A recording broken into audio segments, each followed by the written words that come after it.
से हम शांत, प्रसन्न, एकाग्र और स्थिर बना सकते हैं। उसके क्या उपाय हैं? उसमें सबसे पहला उपाय कल हमने देखा, मैत्री, करुणा, मुदिता और उपेक्षा का भाव अलग अलग 4 प्रकार के व्यक्तियों से करना। तो यहां तक अगर कोई बात हम रखना चाहते हैं, शंका आदि, तो कृपया हस्तोत्थापन द्वारा रखें।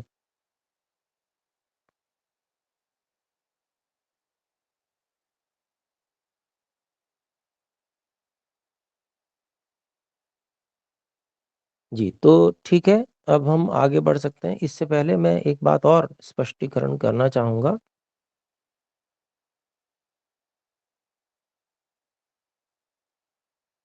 ये जो 4 प्रकार के व्यक्तियों के साथ में 4 प्रकार की मन की भावनाएं हैं।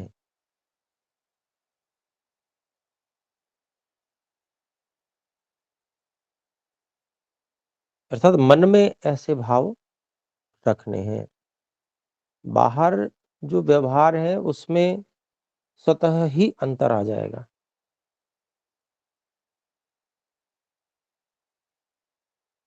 भिन्नता आएगी और अनेक बार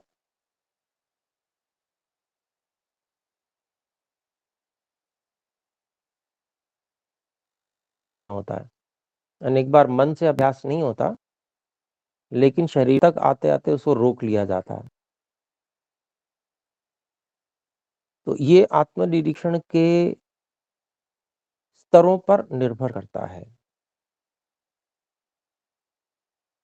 कि किस स्तर पे आकर व्यक्ति आत्मनिरीक्षण कर रहा है। तो यहाँ जो मुख्य स्तर है वो मन के स्तर का है, अर्थात मन में ही वो भाव जो गलत उत्पन्न हम कर लेते हैं एक अभ्यास के अंतर्गत। अभ्यास हम अभ्यास कर लेते हैं कि कैसे हमको व्यवहार करना है, कैसे रिएक्ट करना है। तो वो मन में भी जो रिएक्शन होता है वो अभ्यास के कारण से चलता जाता है,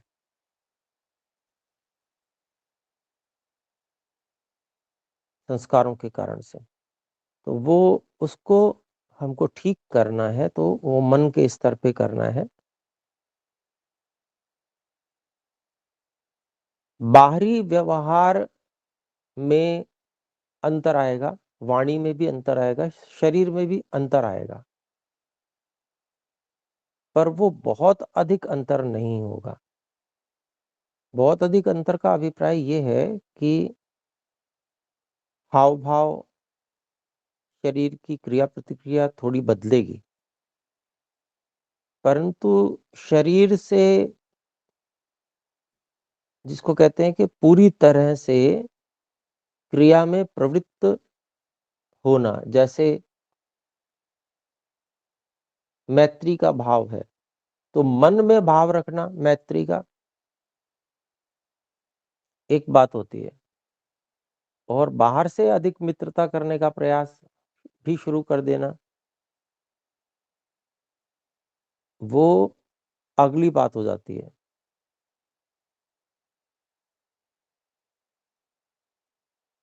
तो क्योंकि योगाभ्यासी के लिए जो सांख्य दर्शनकार हैं वो क्या कहते हैं, बहुभिर योगे रागादि भी विरोधो कुमारी शंखवत, कुछ इस प्रकार से सूत्र है, ठीक ठीक ध्यान में नहीं है, लगभग लगभग ऐसे ही है। और द्वाभ्याम अपि तथैव। तो बहुत अधिक लोगों से बहुत अधिक संपर्क रखना बहुत ज्यादा लाभदायक नहीं है, परंतु मन में मैत्री का भाव रखना ये बहुत आवश्यक है। मन में मित्रता का भाव, तो अंतर है, थोड़ा सा अंतर है। कि मन में सबके प्रति अच्छा भाव रखना और बहुत अधिक जिसको कहते हैं कि बाह्य वृत्ति में फँसना नहीं। क्योंकि जितनी अधिक बाह्य वृत्ति में फँसेंगे उतना ही अधिक आंतरिक कार्यों में समझौता करना पड़ जाएगा। मन चंचल हो जाएगा। तो चले थे तो करने मन को शांत।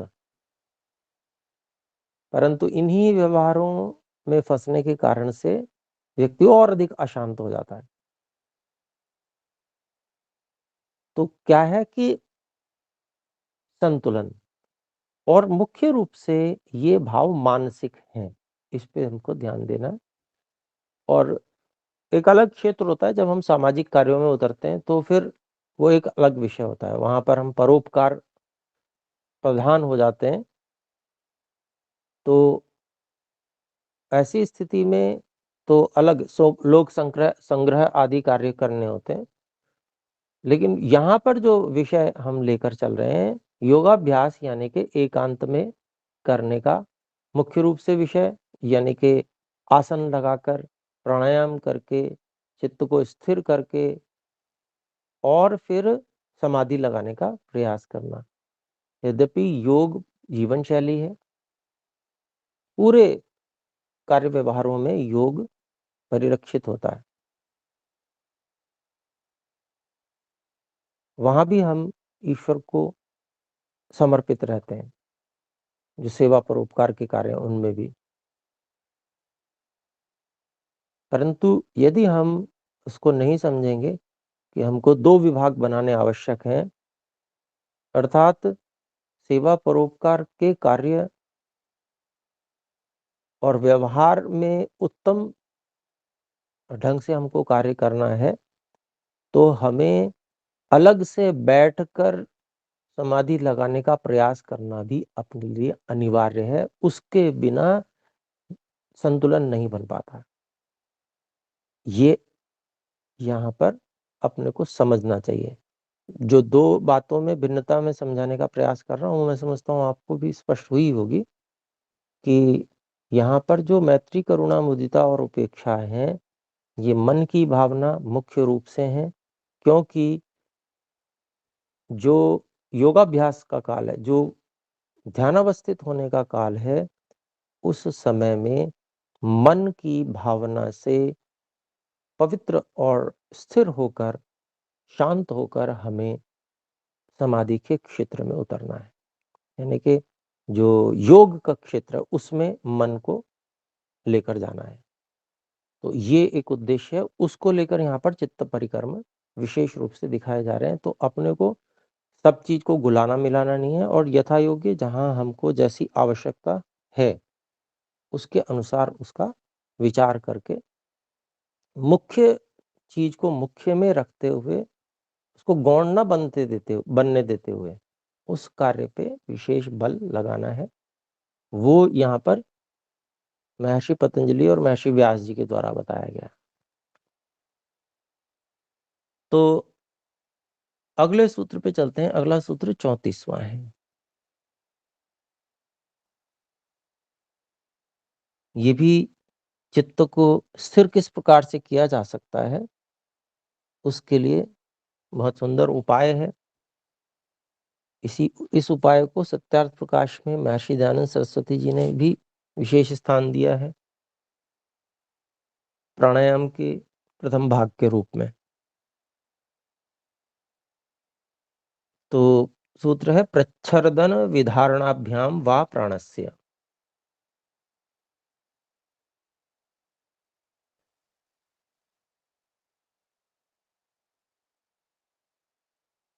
तो अब यहाँ पर वा शब्द का प्रयोग किया है। तो चित्त परिकर्म जितने भी गिनाए जाएंगे वो सब वैकल्पिक हैं। अर्थात या तो इसका सहारा ले लो, या तो और अगली बात जो बताई जा रही है उसका सहारा ले लीजिए, या उनमें से किन्हीं दो का सहारा ले लीजिए, या अधिक का भी ले सकते हैं, एक का भी ले सकते हैं। उन सब का उद्देश्य यही है कि हम आसन लगाकर ध्यानावस्थित होकर और एकाग्रता की स्थिति में किस प्रकार से पहुंचे।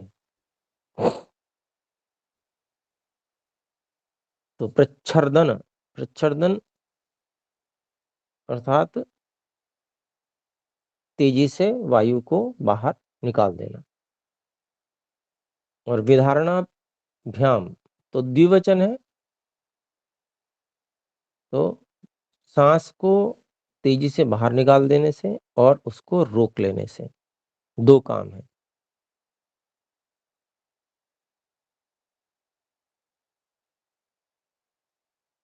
प्राण को, तो ये जो कार्य करने से भी चित्त स्थिति पद को प्राप्त होता है, शांत हो जाता है, चंचलता समाप्त हो जाती है। तो भाष्य देखते हैं। प्रच्छर्दन का अभिप्राय बता रहे हैं। कौष्ठ्यस्य वायोर्नासिकापुटाभ्याम प्रयत्न विशेषाद वमनम प्रच्छर्दनम। तो कहते हैं कौष्ठ्यस्य शरीर के अंदर की, वायु का, वायो नासिका पुटाभ्याम नासिका छिद्रों से, बहुत अधिक स्पष्ट रूप से कहा गया, मुंह से नहीं, नासिका छिद्रों से। प्रयत्न विशेषाद, विशेष प्रयत्न के द्वारा, विशेष प्रयत्न से, वमनम अर्थात बाहर निकाल देना, बड़ी तेजी, वमन शब्द का प्रयोग किया गया है, मतलब तेजी से बाहर निकाल देना। जैसे वमन होता है और उल्टी होती है, तो एक ही साथ में सारा जो भी कुछ अंदर पदार्थ होता है सब कुछ एक साथ निकल जाता है बहुत तेजी के साथ। उसी तरह से कोष्ठ की वायु को नासापुटों के माध्यम से के द्वारा बहुत विशेष प्रयत्न करके वमनवत बाहर निकालना, ये प्रच्छर्दन है। बहुत स्पष्ट रूप से यहाँ पर ऋषि ने, जो महर्षि व्यास जी ने, उन्होंने बहुत अच्छे ढंग से उसको एक एक शब्द को स्पष्ट किया है। फिर है विधारण। विधारणम प्राणायामः ताभ्याम वा मनसः स्थितिं संपादयेत्। विधारणम, विधारणम को खोला, प्राणायामः, प्राण आयामः मतलब प्राणों को रोकना। दो चीजें हो गई कि कोष्ठ की वायु को अर्थात शरीर के अंदर की वायु को नासिका के दोनों छिद्रों के द्वारा बहुत विशेष प्रयत्न करके वमन के समान बाहर निकाल देना, और उसको रोक देना, प्राण को रोक देना। ताभ्याम, इन दोनों कार्यों के द्वारा, वा विकल्प की बात है, इन दोनों के द्वारा मन की स्थिति का संपादन करें।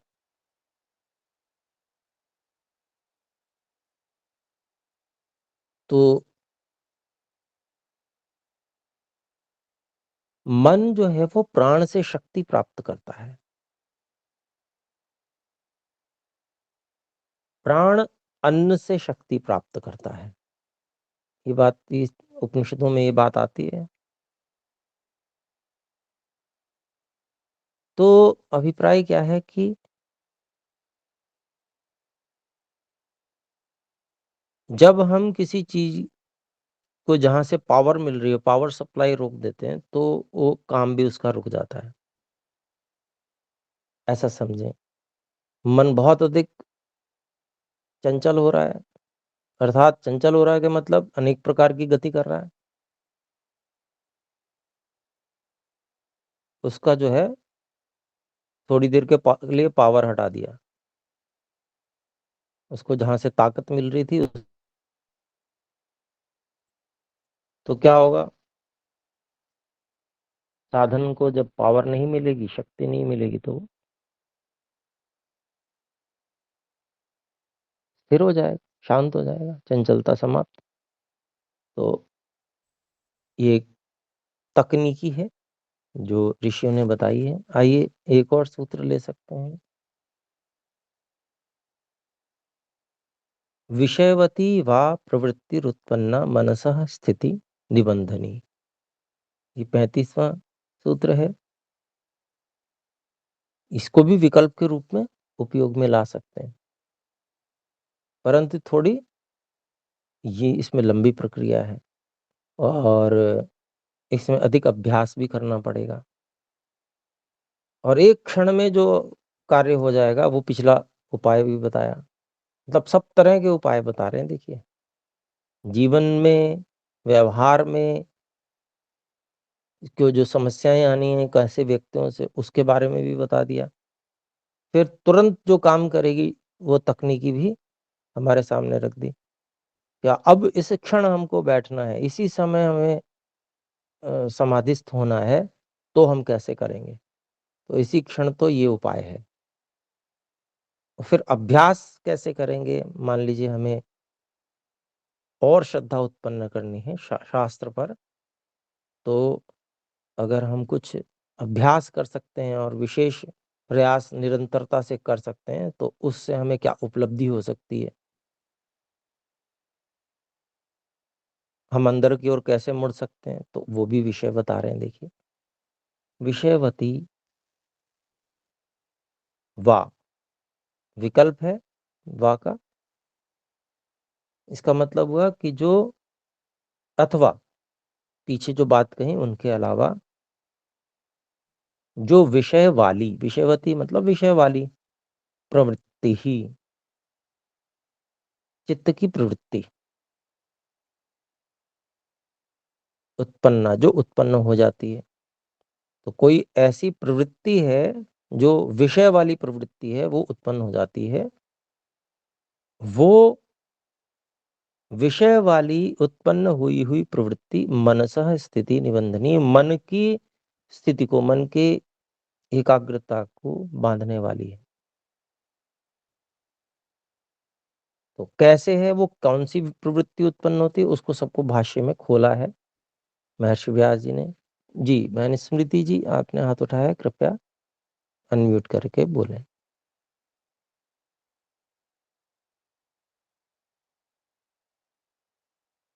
जी आपने अनम्यूट नहीं किया है।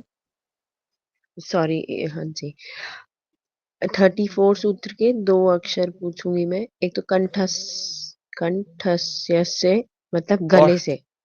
कौष्ठ्यस्य है, कंठस्य, हाँ जी। कौष्ठ्यस्य, कोष्ठ कहते हैं ये जो पेट वाला भाग है, जो अच्छा ऐसा मान के चलें कि ये जो गला है, गले से नीचे का, और जो पूरा, जहाँ पर पूरे फेफड़े होते हैं, वो भाग पूरा, वो कोष्ठ हुआ। ठीक है जी। जी। और विधारणम, विधारणम मतलब? विधारणम को यहाँ पर प्राणायाम कहा है महर्षि व्यास जी ने, मतलब श्वास को हाँ, अगला रोक देना, रोक देना। अच्छा, ठीक है, रोकना। विधारण मतलब धारण करना, पकड़ना, ऐसा भी कर सकते हैं हम अपनी ओर से अर्थ। तो रोकना अर्थ है। जी जी, धन्यवाद। जी मतलब हुआ कि वो प्राणों को लंबा करना, अधिक देर तक रोकना, उसको गति को कम कर देना, ये सब उसमें आएंगे। जी बहन सविता जी कृपया बोलें। अच्छा ये प्रच्छन्न मतलब बाहर निकालना होता है, तो फिर अंदर के लिए क्या आएगा?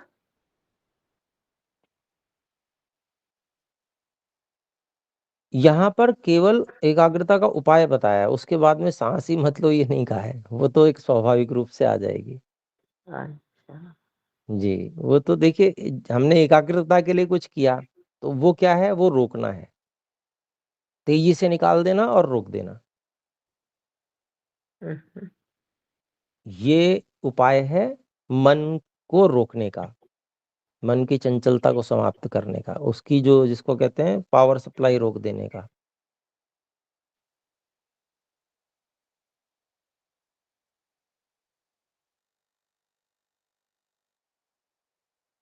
जी, श्रीमान भास्कर जी कृपया बोलें। अनम्यूट कर लीजिएगा, आप म्यूट हैं। उज्जयी सांस के साथ प्राणायाम इसी को तो कहते हैं ना, देखिए, उज्जयी। यहाँ पर उज्जयी वगैरह जो है ना, वो शब्द हम प्रयोग नहीं कर सकते, क्योंकि यहाँ पूरे योग शास्त्र में इस प्रकार का कोई भी वर्णन नहीं है। वो सब हठ योग प्रदीपिका के वर्णन है, अच्छा अच्छा अच्छा। अलग अलग प्रकार से। यहाँ पर हाँ, यहाँ पर केवल 4 प्राणायामों का वर्णन है जो आगे आएगा। हाँ यहाँ पर जो उपाय बताया है चित्त के लिए, चित्त को हाँ। रोकने के लिए, यानी कि चित्त की चंचलता को समाप्त करने के लिए, स्थिर करने के लिए, उसको एकाग्र करने के लिए, वो जो उपाय है वो जिसको हम बाह्य प्राणायाम कहते हैं, ये वो वाला प्राणायाम है। अच्छा जी, ठीक है सर। ओम, थैंक ओम। धन्यवाद जी। तो और कोई बात पूछनी हो तो पूछ सकते हैं। जी बोलें, अनम्यूट करके बोलें। अजित जी। जी नमस्ते। जी ये नमस्कार। हम जब रेचक करते हैं, रेचक और कुंभक, हम ऐसे ही अभी सूत्र 34 में ऐसा होता है कि रेचक करें और कुंभक बनाइए। जब कुंभक बनाते हैं तो हमारा ये पूरा का पूरा जो चित्त है ये सम्मिलित होकर एक ही एकाग्र में कोई भी स्थान पर भी रुक जाती है, कोई भी स्थान पर रुक जाती है कुछ क्षण के लिए।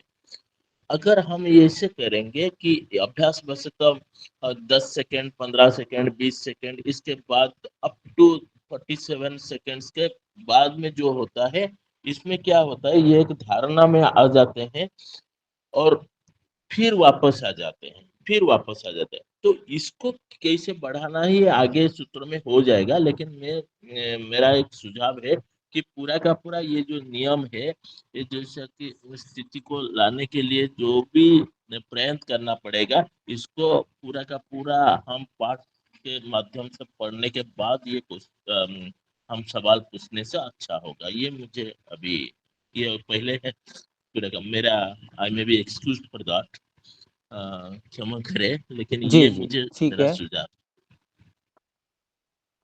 हाँ जी, देखिए यहाँ पर जो ये यहाँ पर तकनीकी बताई गई है, उसमें कुंभक शब्द का प्रयोग नहीं कर सकते हैं। कुंभक का अभिप्राय जो है वह जैसे कुछ भर लिया हो, परंतु यहाँ भरा कुछ नहीं है, निकाल दिया है और रोक दिया है। तो वो शब्द जो प्रणाली जो जो शब्द है जो सामान्य रूप से प्रयोग होता है, वो अपने पातंजलि योग दर्शन की जो शैली है उसके शब्द नहीं है, वो सब हठ अच्छा योग के शब्द हैं। अच्छा, ठीक है जो जी। बाह्य कुंभक अंतर। हाँ, वो सब हठ योग के शब्द हैं। वो शब्दावली प्रयोग करते ही आप जो है हठ योग में प्रवेश करने लग जाएंगे। तो यहाँ पर हम पातंजलि योग, महर्षि पतंजलि के अनुसार जो योग है, जो विशुद्ध है, उसको यहाँ पर हम समझने के लिए एकत्रित हैं। तो इधर उधर की चीजों को उसमें नहीं मिलाएंगे तो ज्यादा अच्छा रहेगा, मेरा ये कहना है। तो आइए इसको देखते हैं। तो जो दूसरा चित्त परिक्रम है, उसकी थोड़ी सी बात देख लें। सूत्र का अभिप्राय हमने देख ही लिया था। विषयवती प्रवृत्ति ही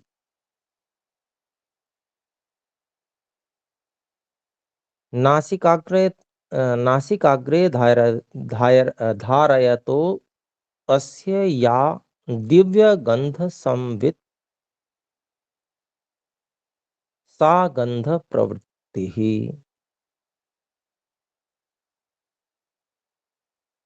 तो महर्षि व्यास जी कह रहे हैं नासिका के अग्रभाग में धारणा करते हुए, धारणा का अभ्यास करता है व्यक्ति, ये योगाभ्यासी धारणा का अभ्यास करता है। इसका मतलब ये हुआ कि धारणा का अभ्यास करने से चित्त जो है वो स्थिर पद को प्राप्त होता है। तभी धारणा के अभ्यास के लिए यहाँ पर कहा गया है। तो उससे क्या मिलता है, क्या अनुभूति आएगी, उसके बारे में बताया है। नासिका के अग्रभाग में धारणा करते हुए इस योगाभ्यासी का या जो दिव्य गंध संवित, दिव्य गंध की अनुभूति, ज्ञान, इसको दिव्य गंध का ज्ञान होता है। यानी कि दिव्य गंध का अभिप्राय क्या हुआ कि सामान्य रूप से सामान्य व्यक्ति को जो गंध नहीं प्राप्त हो रही है, ऐसी दिव्य गंध इसको जानने में आती है। ये क्या है, ये जो दिव्य गंध जिसको कह रहे हैं, जो कि विशेष है, सामान्य किसी को नहीं आ रही, ये जो ज्ञान हो रहा है, इसको यहाँ पर चित्त की गंध प्रवृत्ति का नाम दिया गया है।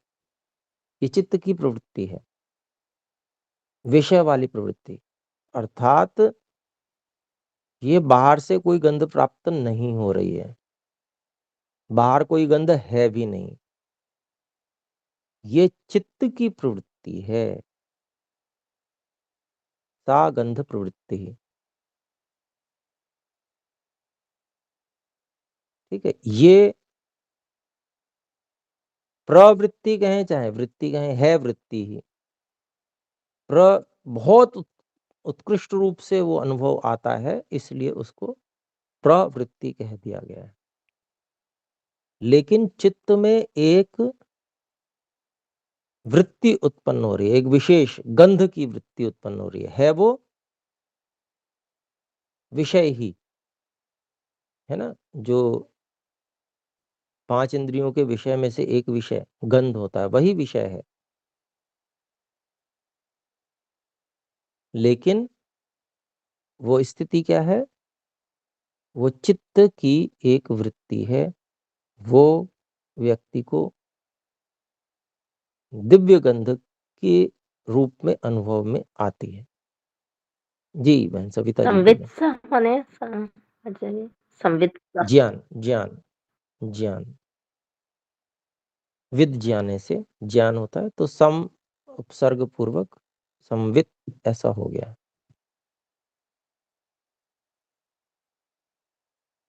तो दिव्य गंध संवित सा गंध प्रवृत्ति ही। तो ये बहुत स्पष्ट है कि बाहर कई बार हम कल्पना यूं करने लगते हैं कि बाहर कोई गंध है, वो दिव्य है, लेकिन वो सामान्य व्यक्ति को नहीं आती।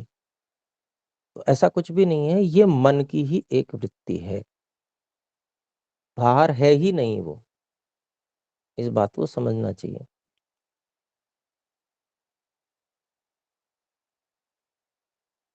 फिर अगर हम इसी तरह से यहाँ पर नासिका के अग्रभाग में धारणा करते हैं, तो कोई गंध, दिव्य गंध, इसका ज्ञान हमें होगा, तो वो मन की एक वृत्ति है, उसमें ही मन को हम लगा देंगे।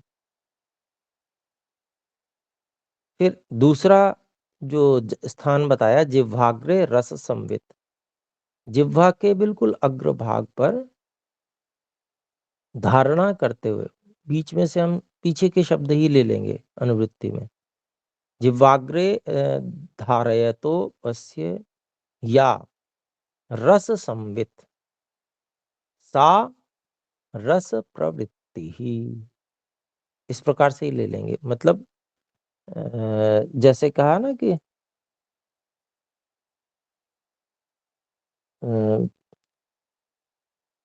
कि राम और श्याम को फल दो।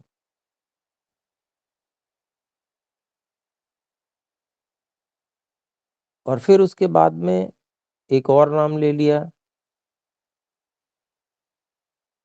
और कहा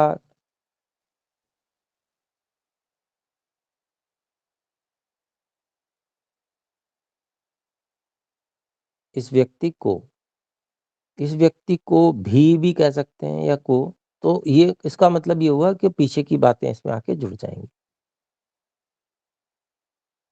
तो उस व्यक्ति को भी फल दो, ये सब जुड़ जाएगा ऐसे ही।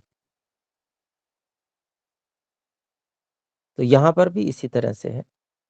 तो जिह्वा के अग्रभाग में धारणा करते हुए इस योगी की जो रस, दिव्य रस का ज्ञान उत्पन्न होता है, वह रस प्रवृत्ति है, चित्त की रस प्रवृत्ति है वो, ऐसा समझना चाहिए। ऐसे ही तालुनी रूप संवित, यानी कि तालु जो भाग है, अर्थात जो दांतों से ऊपर का अंदर का मुंह का भाग होता है, उसको तालु बोलते हैं। तो वहां पर जब व्यक्ति धारणा करता है तो उसको दिव्य रूप का ज्ञान होता है, और उसको हम रूप प्रवृत्ति भी कह सकते हैं। बिल्कुल पहले वाक्य की तरह हम लगाते जाएंगे। जिह्वा मध्य स्पर्श संवित, जिह्वा मध्य में अगर धारणा लगाता है व्यक्ति तो उसको दिव्य स्पर्श की अनुभूति होती है, उसको कहेंगे स्पर्श प्रवृत्ति ही।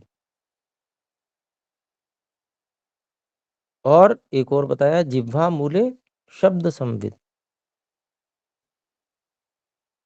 तो उसी को पिछले वाक्य से ही हम लेते हुए कर लेंगे कि जिह्वा मूल में, जीव की जड़ में धारणा करते हुए इस योगी की या इस योगाभ्यासी की जो शब्द, दिव्य शब्द की जो दिव्य शब्द का जो ज्ञान है,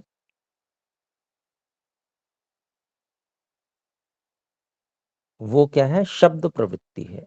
ऐसे इति एता वृत्तय उत्पन्ना चित्तम स्थितौ निबध्नन्ति। तो इस प्रकार से ये जो वृत्तियां हैं, चित्त की प्रवृत्तियां, ये उत्पन्न हुई चित्त को स्थौ निबध्नन्ति, मतलब एक एकाग्रता में, स्थिति मतलब चंचलता समाप्त कर देती हैं, तो स्थिति में बांध देती हैं। संशयम विधमन्ति, संशय को नष्ट कर देती हैं। समाधि प्रज्ञाम च द्वारी भवन्ति, और समाधि प्रज्ञा जो ऋतंभरा प्रज्ञा है उसके लिए द्वार का काम करती हैं। अर्थात जब एकाग्रता बन गई तो समझ लो वो मार्ग आरंभ हो गया, उस पे चलना आरंभ हो गया, कि जिससे कि ऋतंभरा प्रज्ञा आगे जो बताई जाएगी वहां तक पहुंचा जाए। तो यहाँ तक रखते हैं। आइए एक बार ओम का उच्चारण करें।